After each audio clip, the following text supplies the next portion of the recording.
Posibleng sa Huwebes na po masimulan ng pag-chop-chop ng USS Guardian dahil ito nga po ang pinaplano ngayon ng mga pagsasagawa ng salvage operations. Para sa karagdagang detalye, may live report si Bernadette Reyes. Bernadette. Jiggy, ngayong gabi darating sa Tubataha Reef ang crane ship na Smith Borneo na hihila sa USS Guardian. Pero sa Huwebes pa ang pinakamaagang petsa na maaaring masimula ng pag-chop-chop sa barko. Kailangan pa muna kasing aprobahan ng Tubataha Management Foundation ang Master Salvage Plan na ipinilisinta ngayong araw bago maaaring mabigyan ng permit ng Philippine Coast Guard ng mga salvors.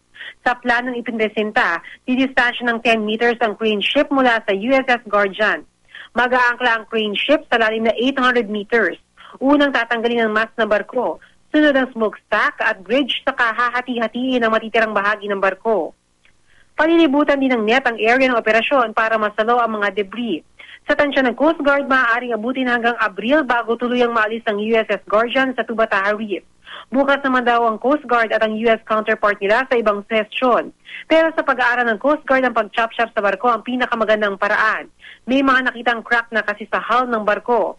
Samantala nagsimula ng independent inquiry ng Coast Guard sa pagsadsad ng warship.